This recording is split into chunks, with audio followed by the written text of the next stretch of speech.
বকেয়া বেতন চাইতে এসে দপ্তরের ভেতর একেবারেই মুষড়ে পড়লেন চুঁচুড়া পুরসভার এক অস্থায়ী কর্মী। ইনি একজন মহিলা স্বাস্থ্যকর্মী। তার কথা থেকে জানা যায়, গত কয়েক মাস ধরে হুগলি চুঁচুড়া পুরসভার অস্থায়ী কর্মীদের বেতন অনিয়মিত হয়ে পড়েছে। ভাবতে অবাক লাগে, 2 মাস পর তাদের বেতন দেওয়া হয় 1 মাসের। অথচ একটা সময় ছিল প্রত্যেক মাসের 8 থেকে 10 তারিখের মধ্যে বেতন পেতেন তারা।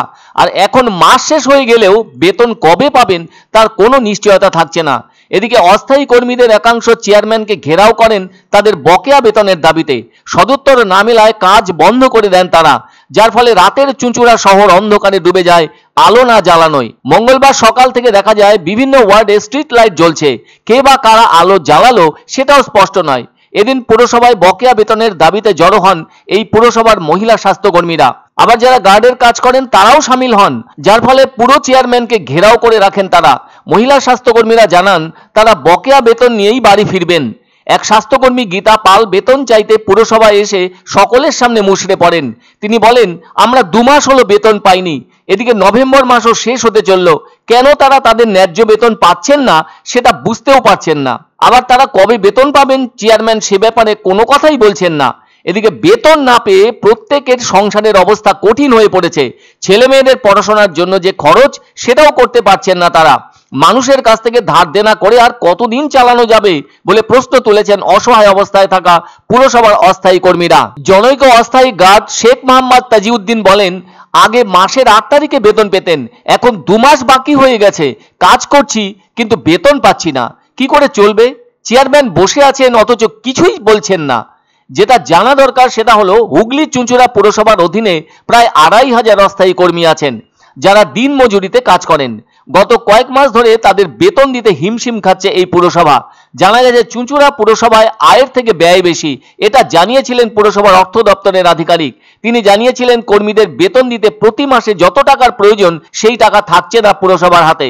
তাই প্রত্যেক মাসেই বেতন দেওয়ার সময় এলেই এ ধরনের সমস্যা তৈরি হয়। আর সেই সমস্যা দ্রুত মেটার নয়, বেতন না হলে ধর্মঘটের পথে পা রাখার কথা জানালেন পাম্প অপারেটররা। যদি তাই হয় তাহলে শহরের জল সরবরাহ বন্ধ হবার আশঙ্কা। তবুও চেয়ারম্যান চুপ করে বসে আছেন।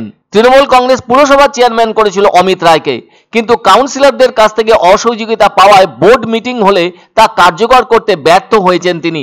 ফলে পুরসভা চালাতে তিনি ব্যর্থ। ওই বার্তা ছড়িয়ে দেওয়ার চেষ্টা শুরু হয়। এতে ঘি ঢালার মতো হয় লোকসভা ভোটে তৃণমূলের পরাজয় এই পুরো এলাকার মধ্যে। আসলে চুঁচুড়া পুরসভা এলাকাতেও বিজেপি প্রার্থীর কাছে হারতে হয়েছিল তৃণমূল প্রার্থীকে। সেজন্য চেয়ারম্যান বদল হতে পারে এমন জল্পনার মাঝে ডামাডোল শুরু হয়েছে কর্মীদের বেতন না পাওয়া নিয়ে। মাইনে বাকি প্লাস 3 মাস রানি আমরা গার্ড, এই তো আন্দোলন চলছে, উনি তো মুক্তি করছেন না, কিছু বলছেন না।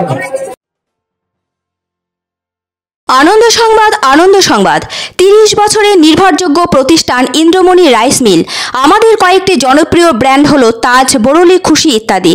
আমাদের factory outlet CG trading company, Dinbazar, axis ব্যাংকের পাশে, জলপাইগুড়ি। এখানে সুলভ মূল্যে গুণগত মানের সব ধরনের চাল পাওয়া যায়। Phone number 9547029475। পছন্দসই সেরা খাবার খেতে হলে সোজা চলে আসুন রুচিসম্মত আধুনিক মানের রেস্টুরেন্ট রাজদরবারে। কেননা এখানেই আপনারা পাবেন ভোজনের রাজকীয় অনুভূতি। শুধু পুজোর সময়ই নয়, সারা বছরই রকমারি খাবার সরবরাহ করাই এই রেস্টুরেন্টের আভিজাত্য। আমাদের ঠিকানা রাজদরবার, রাহুতবাড়ি, বাবুপাড়া, জলপাইগুড়ি। ধামাকা ধামাকা ধামাকা, সানরাইজ মার্বেলের নতুন শোরুম শীঘ্রই আসতে চলেছে জলপাইগুড়ি গৌরীয় মঠের পাশে নতুন করলা সেতুর কাছে। এখানে পাবেন আধুনিক টাইলসের রকমারি সম্ভার। এক অন্য অনুভূতির স্পর্শ পাওয়া যায় রয়কো ব্র্যান্ডের গেঞ্জি ও জাঙ্গিয়ায়। তাই ছোট বড় সবার পছন্দ রয়কো গেঞ্জি ও জাঙ্গিয়া। প্রস্তুতকারক জয়মনি হোশিয়ারি, কলকাতা।